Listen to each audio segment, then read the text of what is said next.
Mesdames et messieurs, bon après-midi, bienvenue d'Awab Rétro. Cette semaine, Live 123 a réagi à l'appel lancé depuis Luanda. Son président Bertrand Bisimwa a affirmé que le respect de cette trêve par Kinshasa serait une véritable victoire pour la paix, tout en accusant les forces gouvernementales de poursuivre les offensives dans plusieurs zones de Kivu. Les précisions dans cet élément.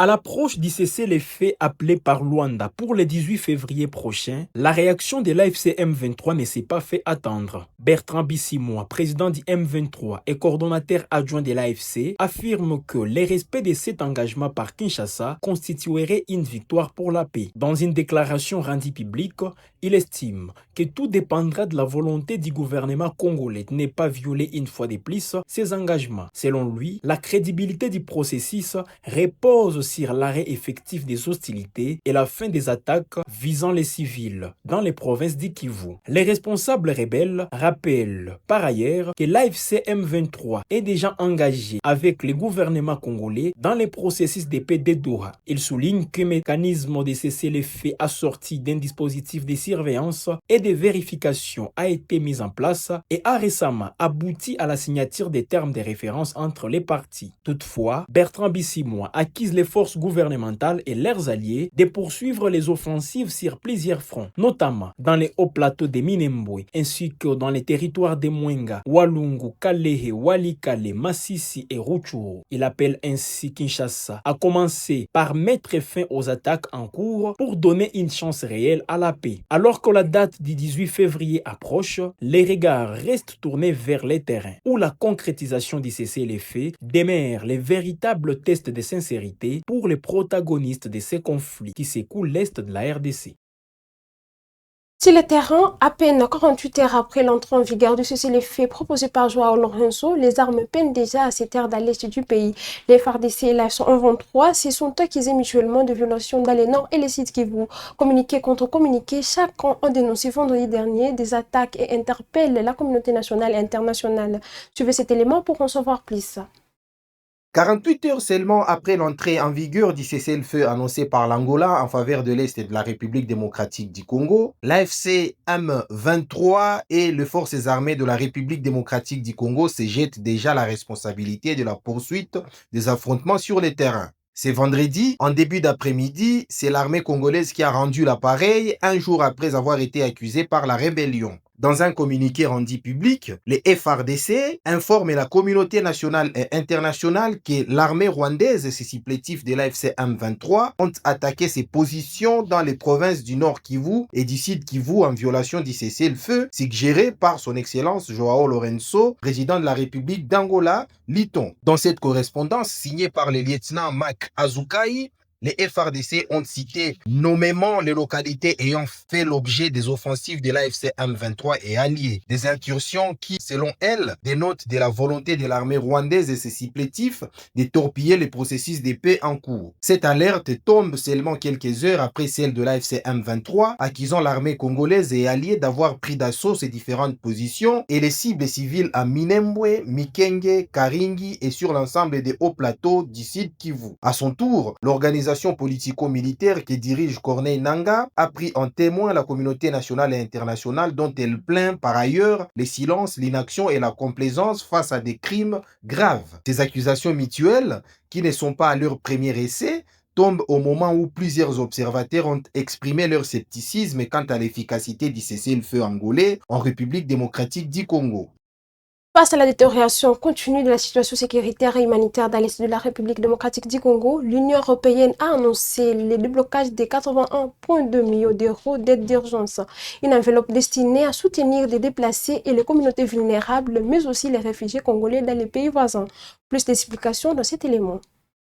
Face à l'aggravation de la crise sécuritaire et humanitaire dans l'est de la République démocratique du Congo, l'Union européenne a annoncé le déblocage de plus de 81 millions d'euros en faveur des populations affectées par les conflits. Cette annonce intervient en marge de la visite en RDC et dans la région de Ad-Laïb, commissaire à la gestion des crises de l'UE. Cette enveloppe de 81,2 millions d'euros vise à répondre aux besoins urgents de personnes déplacées et des communautés vulnérables confrontées à une pénurie aiguë de nourriture nourriture, d'eau potable, d'abri et des soins de santé. Sur ce montant, 68 millions d'euros seront consacrés aux opérations humanitaires menées à l'intérieur du pays. Les restes, soit 13,2 millions d'euros, sera destiné au soutien des réfugiés congolais dans les pays voisins, notamment au Burundi, au Rwanda et en Tanzanie. Cette partie de l'aide permettra également de renforcer les mécanismes régionaux de réponse aux crises. À travers ces financements, l'Union européenne attend contribuer à soulager des millions de civils pris au piège d'un conflit qui continue de fragiliser davantage la région du Grand Lac.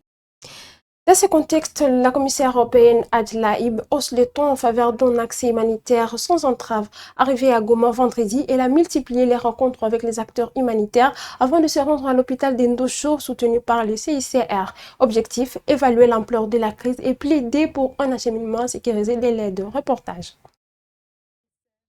En déplacement dans la région des Grands Lacs, la commissaire européenne chargée de l'égalité, de la préparation et de la gestion des crises, Adila Ib, a fait escale à Goma, dans l'est de la République démocratique du Congo, pour évaluer la situation humanitaire sur le terrain. La matinée a débuté par une séance de travail au bureau d'ECO avec l'International Ngosa Feti, organisation INESO et le bureau de la coordination des affaires humanitaires OCHA. Les échanges ont porté sur les défis sécuritaires et les restrictions qui entravent l'acheminement de l'aide dans une région marquée par l'instabilité. La commissaire a ensuite rencontré plusieurs organisations nationales actives dans la protection des civils afin de recueillir leur analyse et préoccupations face à la détérioration du contexte humanitaire. La visite s'est poursuivie à l'hôpital d'Endosho appuyé par le comité international de la Croix-Rouge CICR. Au cours de sa visite de service, la commissaire a pu observer la situation des patients le plus gravement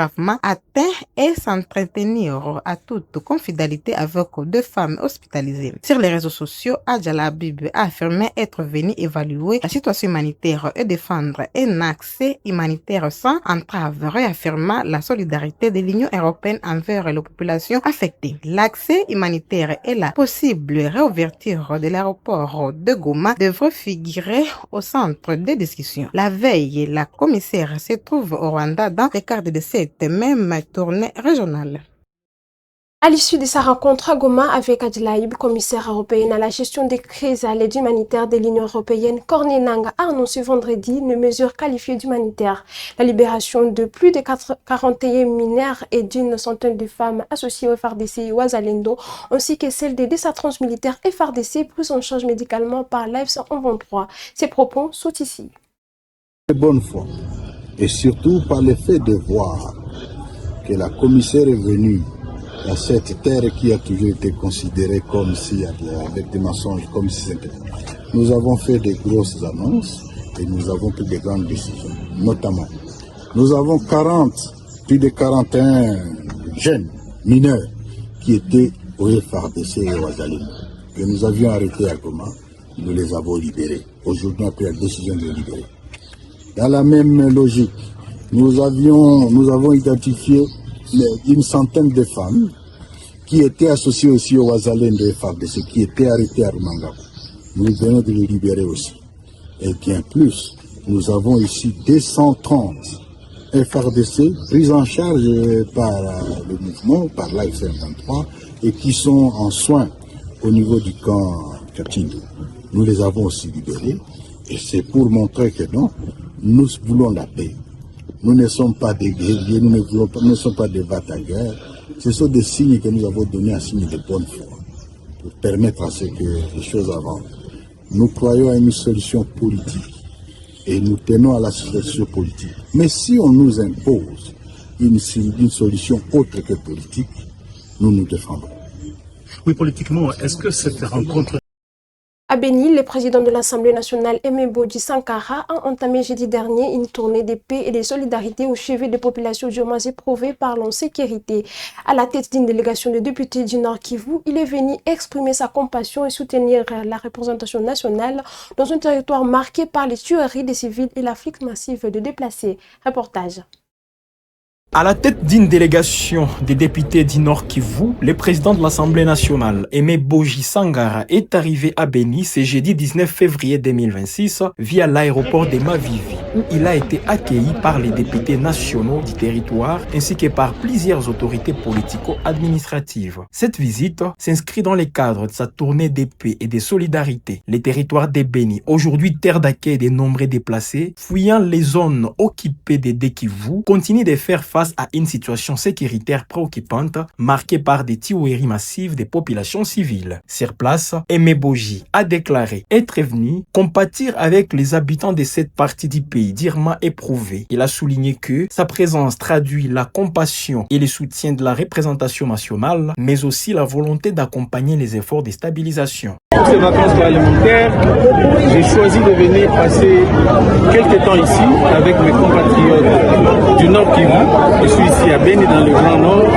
et comme vous le savez, c'est une province qui souffre des affres de la guerre, de l'insécurité depuis plusieurs années. Mais aujourd'hui, Beni, c'est le carrefour où se retrouvent tous les déplacés internes de la province du Nord Kivu et même du Sud. Donc, je suis venu pour compatir avec mes frères et sœurs cette partie de la République qui se trouve ici pour écouter, parce que je suis parlementaire, mon travail c'est d'écouter et enfin pour apporter un message d'espoir par rapport aux initiatives en cours prises par son Excellence Monsieur le Président de la République, Félix Antoine Tshisekedi, chef de l'État, qui ne cesse de fournir des efforts pour la pacification de toute la République. Donc je vais échanger avec mes frères et sœurs ici sur les initiatives de paix pour redonner un peu d'espoir à nos populations. Voilà l'essentiel des raisons pour lesquelles je me retrouve ici. Et donc je vais rester pendant quelques temps ici. Et j'espère que tout va se passer très bien. Et c'est avec beaucoup d'enthousiasme que je me retrouve ici, beaucoup de joie. Et je voudrais profiter de cette occasion pour remercier du fond de mon cœur la population de Beni et des environs qui se sont mobilisés pour venir m'accueillir ici, chez nous. Asante kwa kufika Beni, unaweza kutuambia kwa kifupi umefika kufanya nini na utafanya nini kabisa pa Beni? Utakuwa na siku ngapi na message gani unapatia kabisa population yenye wanakuwa hapa? Asante sana. Sawa vile mnajua nimetoka kuchaguliwa sawa kiongozi wa bunge letu la Kongo, nilichaguliwa tarehe 13 mwezi wa 11. Na sawa vile mnajua tuko mu vacances parlementaire na nilichagua kuja hapa kwetu Beni kwa sababu hii Beni na hii kipande yote ya nchi yetu RDC inateseka sana. Unajua vita tuko nayo ilisha kukawia, na Beni kuko shida nyingi mnazijua za terorisme ya BADF na maproblemu mingi. Ndio kwa maana nilichagua na nimesindikizwa na ndugu zangu wa depute wa Nord Kivu yote na wengine wa Sud Kivu, tukuye tupatie ndugu zetu wa hapa pole, tuwasikilize, tuzungumuze na niwafasilie namna gani baba wa taifa Felix Antoine Tshisekedi Tshilombo iko napiganisha yake yote kwa kumaliza hii vita yetu ili tukue na amani ya kweli. Ndio kwa maana nilisema nitakuja hapa nifanye siku chache hapa na ndugu zangu, nitatembea mahali fulani kusikiliza population na kuwapatia pole na kuongea kuhusu amani yenye tunatumaini kama baba wa taifa atatuletea hapa. Selon le président de l'Assemblée nationale, cette mission s'inscrit également dans la droite ligne des initiatives de paix enclenchées par les chefs de l'État visant à restaurer l'autorité de l'État et à ramener la sécurité dans les provinces affectées. Pour cette descente à Beni, Aimé Boji a emporté un message d'unité, de solidarité nationale et d'engagement institutionnel en faveur du retour durable de la paix dans l'est du pays. Changeons de chapitre. La première ministre Julie Soumina a présidé le lundi une réunion extraordinaire des conjonctures économiques et consacrée au suivi de la paix des agents de l'État. Le gouvernement a assuré que la situation reste sous contrôle, évoqué des ajustements techniques pour justifier le paiement progressif de salaire et annoncé la clôture des opérations dans les 72 heures. Plus d'explications dans cet élément. La première ministre Judith Suminwa Tuluka a présidé une réunion extraordinaire de conjoncture économique consacrée au suivi du processus de paix des agents de l'État. Au cœur des échanges, le retard constaté dans les paiements des salaires et les mesures prises pour garantir la régularité de rémunération. Selon le gouvernement, les paiements progressifs observés ces derniers jours s'expliquent par des mises à jour techniques et des nouvelles mécanisations engagées dans la chaîne salariale. Des ajustements présentés comme nécessaires pour fiabiliser durablement les systèmes de paye. Les autorités assurent que certaines catégories prioritaires ont été servies avant le 28 janvier, notamment les éléments des FRDC, de la PNC ainsi que les enseignants de Kinshasa. La clôture complète des opérations de paye est annoncée dans un délai de 72 heures. Présent à cette réunion, le ministre des Finances Doudou Fouamba s'est voulu rassurant. La situation est sous contrôle et le gouvernement dispose de moyens nécessaires pour faire face à ses obligations, a-t-il déclaré. Dans la foulée, l'exécutif met en avant les renforcements de la coordination entre les gouvernements et la Banque centrale du Congo afin de consolider la stabilité macroéconomique et préserver les pouvoirs d'achat des agents publics. À travers cette réunion, le gouvernement souminois réaffirme sa détermination à maintenir le cap économique dans un contexte marqué par de fortes attentes sociales. Juste après la réunion, le comité de suivi de la paie a annoncé que toutes les dispositions sont déjà prises pour lancer dès la semaine prochaine les paiements des salaires du mois de février 2026. Comme à l'accoutumée, l'opération débutera par les hommes en uniforme et les enseignants avant de s'étendre aux autres catégories suivant le nombre de membres de ces comités. Monsieur le Président du comité de suivi de paie, plusieurs informations font état aujourd'hui du non-paiement des fonctionnaires pour le mois de janvier. Qu'en est-il exactement? Est-ce vrai que les fonctionnaires de l'État ne sont pas payés à ces jours? Alors, nous venons de sortir d'une réunion, effectivement, d'évaluation de la paye des agents et fonctionnaires de l'État du mois de janvier. Comme vous le savez, le lundi passé, Son Excellence, Madame la Première ministre, chef du gouvernement, avait réuni autour d'elle plusieurs ministres, membres du gouvernement, pour notamment tabler sur la question de la paye du mois de janvier. Et comme l'avait déclaré Son Excellence, Monsieur le ministre des Finances, les dispositions ont été prises par le gouvernement pour que la paye soit clôturée en délai, je dirais, 3 jours. Et aujourd'hui, il était effectivement question de regarder avec l'ensemble des opérateurs de paye si ces instructions-là ont été en fait exécutées. Et je peux rassurer, en tout cas à tous les agents et fonctionnaires, que à ce jour, tous les opérateurs, j'ai bien dit tous les opérateurs, sans exception, ont bel et bien reçu les fonds nécessaires pour exécuter la paye du mois de janvier. Comme on l'avait également rappelé Son Excellence, Monsieur le ministre des Finances, le mois de janvier, généralement, c'est un mois qui connaît, je dirais, de retard. Donc, lorsque vous consultez, je dirais, l'historique, vous allez vous rendre compte que c'est en moyenne 30 jours pour que la paye du mois de janvier soit clôturée.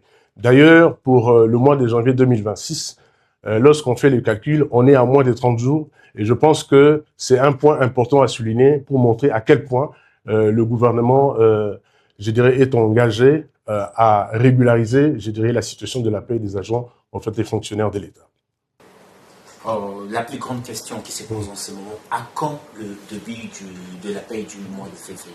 Alors, les instructions ont été clairement données par les autorités pour que la paie du mois de février puisse être lancée la semaine prochaine.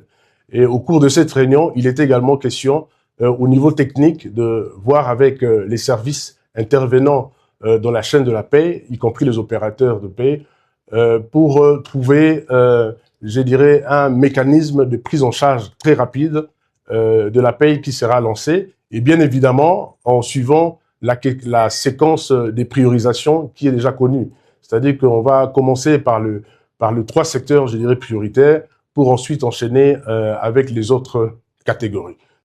Lors du Conseil des ministres vendredi dernier, le président Tshisekedi a ordonné un audit complet de l'état des liquidatifs de la paie des agents et fonctionnaires de l'État après les retards répétés enregistrés dans les paiements des salaires en début de cette année.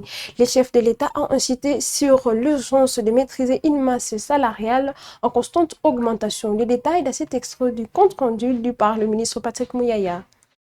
Le deuxième point de la communication du président de la République a porté sur la nécessité d'auditer l'état liquidatif de la paie, dans l'objectif de garantir la soutenabilité de nos finances publiques et d'assurer la continuité des opérations financières de l'État à travers le financement des priorités du gouvernement et des responsabilités de celui-ci, dont notamment les paies réguliers dans le délai des salaires des agents et fonctionnaires de l'État. Le président de la République a indiqué qu'il est indispensable de contenir les pressions croissantes exercées sur la trésorerie de l'État par l'accroissement de la masse salariale consécutive, entre autres, à l'engagement des nouvelles unités sans maîtrise suffisante des effectifs ni des mécanismes de vérification. Ces déséquilibres fragilisent la trésorerie publique et exposent les systèmes de paye à des tensions préjudiciables à la stabilité sociale. C'est dans ces contextes qu'il s'avère nécessaire de procéder à l'audit de l'état liquidatif de la paye. Le président de la République a tenu à souligner qu'il ne s'agit ni d'une mesure isolée, ni d'une réaction conjoncturelle, mais de la continuité d'une orientation constante en faveur de l'assainissement et de la discipline budgétaire. Cette démarche cohérente et réfléchie de redressement des finances publiques répond à une exigence de responsabilité républicaine qu'il a toujours affirmée. Il a rappelé qu'à l'occasion de la 42e réunion du Conseil de ministres du 2 mai 2025, il avait déjà insisté sur la nécessité des mesures urgentes d'assainissement dans un contexte marqué par l'augmentation des dépenses sécuritaires et par les engagements souscrits auprès des institutions de Bretton Woods, notamment les Fonds monétaires internationaux, dans le cadre de la facilité élargie de crédit et de la facilité pour la résilience et la durabilité. Cette exigence a été réaffirmée lors de la 58e réunion du Conseil de ministres du 12 septembre 2025 en soulignant que la rigueur, la transparence et la responsabilité dans la gestion des deniers publics constituent un devoir républicain incontournable. Le salaire des fonctionnaires n'est pas une simple variable budgétaire. Il est un droit social fondamental, garant de la dignité des agents publics et de la stabilité des ménages.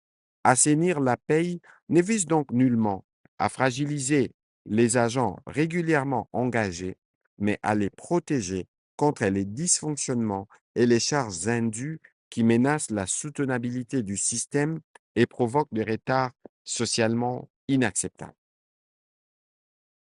L'audit de l'état liquidatif poursuit un double objectif: garantir que chaque rémunération versée corresponde à un droit légitime et à un service effectivement rendu, et sécuriser durablement les paiements réguliers et ponctuels des salaires. À cet effet, il a instruit la Première ministre chef du gouvernement d'en assurer la coordination stratégique avec le concours de l'Inspection générale des finances et des autres services de contrôle requis. Dans les mêmes ordres d'idées, il a engagé le vice-premier ministre, ministre du Budget, à garantir la stricte concordance entre effectifs budgétaires et effectifs rémunérés, et les ministres des Finances à renforcer le mécanisme conjoint des liquidations et des paiements fondé sur la disponibilité réelle de la trésorerie.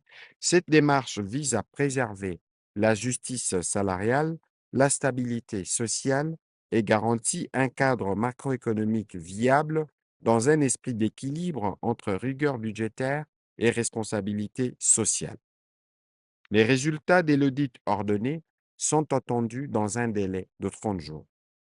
En RDC, à l'occasion de 20 ans de la Constitution du 18 février 2006, la question de sa révision divise à nouveau la classe politique congolaise. Dans une tribune sans concession, Olivier Kamitatou, porte-parole de Moïse Katumbi, s'oppose fermement à toute modification du texte fondamental. Il appelle plutôt à son application rigoureuse, évoquant la rétrocession de 40% aux provinces, l'équilibre institutionnel et le respect strict de l'article des savantes. Plus d'explications dans cet élément. 20 ans après la promulgation de la Constitution du 18 février 2006, les débats sur son application et sa possible révision refait surface en République démocratique du Congo. Dans une tribune publiée mercredi, Olivier Kamitatou, porte-parole de Moïse Katumbi, a livré une charge frontale contre toute velléité de modification du texte fondamental. Pour lui, l'urgence n'est pas de réécrire la loi suprême, mais de l'appliquer dans toute sa rigueur. Appliquer la Constitution, c'est rétrocéder aux provinces les 40% qui nous reviennent de droit. C'est faire du Premier ministre le véritable chef du gouvernement et non un exécutant révocable au beau plaisir du palin. C'est garantir l'indépendance effective du pouvoir judiciaire, c'est organiser les élections dont la légitimité ne soit plus contestée dès le lancement discrétant, a déclaré Olivier Kamitatou. Dans son analyse, les problèmes congolais ne résident pas dans la qualité du texte adopté en 2006, mais dans son non-respect. Il pointe notamment la gestion sensible de la rétrocession financière aux provinces, l'équilibre institutionnel entre le président et le premier ministre, ainsi que l'indépendance de la justice. Dans son analyse, les problèmes congolais ne résident pas dans la qualité du texte adopté en 2006, mais dans son non-respect. Il pointe notamment la question sensible de la rétrocession financière aux provinces, l'équilibre institutionnel entre le président et le premier ministre, ainsi que l'indépendance de la justice. Plus incisive encore, Kamitatou met en garde contre toute tentative de révision constitutionnelle qu'il juge motivée par les intérêts politiques.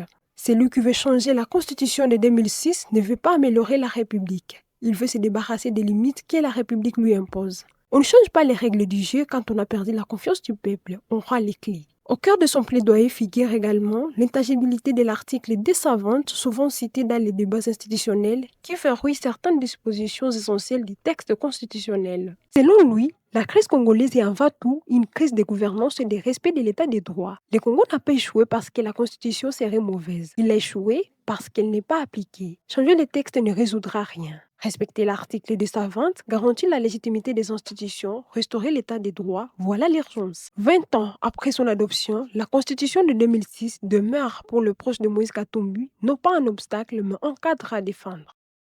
Au procès des Filemon Yav devant la haute cour militaire, un témoignage a rebâti les cartes cette semaine. Accusé de trahison pour collusion présumée avec les éléments rwandais, l'ancien commandant de la 3e zone de défense a été présenté mardi dernier par le lieutenant-général Falsi Kabwe comme une cible prioritaire de l'armée rwandaise.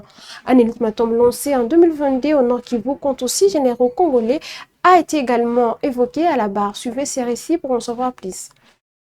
Le procès de Filemon Yav a pris une tournure inattendue mardi 17 février devant la haute cour militaire. Appelé à la barre en qualité de renseignant, le lieutenant-général Falsi Kabwe Asinda, directeur général de l'Afridex, a livré un témoignage qui contraste avec les accusations portées par l'auditorat général, alors que l'ancien commandant de la 3e zone de défense est poursuivi pour trahison, notamment pour collision présumée avec des éléments rwandais. Les hauts gradés l'a plutôt dépeint comme une véritable bête noire de l'armée rwandaise. Selon lui, Kigali aurait à plusieurs reprises tenté d'éliminer Filemon Yav en raison de son engagement sur le terrain. Revenant sur les épisodes qu'il qualifie de marquants, le lieutenant-général Falsi Kabwe a affirmé que l'animosité des autorités rwandaises envers l'officier congolais date de longue date. Il a notamment évoqué un ultimatum lancé en 2022 au Nord Kivu par les Rwandais contre 6 officiers généraux congolais engagés dans les opérations militaires. Ces derniers auraient été sommés de se retirer immédiatement sous peine d'être exécutés. Parmi les officiers cités figurent le lieutenant-général Constant Dima, le lieutenant-général Yav Irungu Filemon, le général-major Peter Chirimwami, le général-major Sylvain Ekenge, le général de brigade Chinkobo Mulamba Ghislain et le général de brigade John Chinyabuguma. Ces propos ont été vivement contestés par les ministères publics. Pour l'organe des poursuites, l'argument selon lequel les prévenus seraient pris pour cible par les Rwandais relèverait d'une stratégie de diversion visant à éluder toute démonstration d'un éventuel lien avec ces pays. De leur côté, les avocats de la défense ont répliqué, soutenant qu'aucune preuve ne permet d'établir la moindre connexion entre leurs clients et les Rwandais. Ce témoignage, qui vient fragiliser la thèse d'une collision avec l'ennemi, pourrait peser dans la suite des débats. Le procès se poursuit dans un climat de forte tension sur fond de guerre persistante dans l'est de la République démocratique du Congo. À la demande de la défense, le général d'armée Célestin Mbala Moussensé, ancien chef d'état-major général de FARDC, est convoqué à la prochaine audience du 12 mars. Dans le même temps, une expertise des téléphones de l'accusé a été confiée au Conseil national de cyberdéfense alors qu'aucun élément compromettant n'aurait encore été découvert. Des précisions dans cet élément.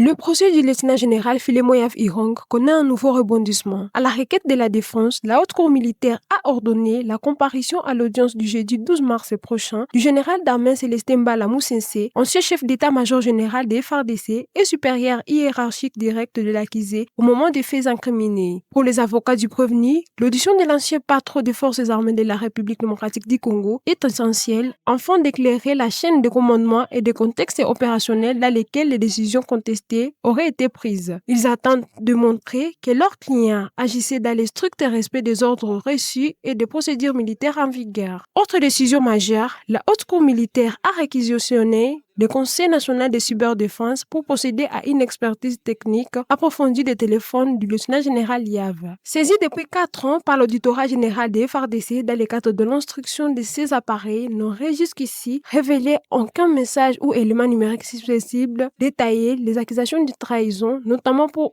une présumée convenissance avec l'armée rwandaise. Cette expertise indépendante vise à lever toute ambiguïté sur le contenu des communications électroniques du prévenu et pourrait constituer un tournant décisif dans ces dossiers sensibles aux implications sécuritaires et politiques majeures. Alors que l'accusation maintient ses charges, la défense mise sur l'absence de preuves matérielles et sur le témoignage entendu du général Mbala pour fragiliser l'édifice accusatoire. L'audience du 12 mars s'annonce ainsi déterminante pour la suite de cette affaire, suivie de près par l'opinion publique et les milieux militaires.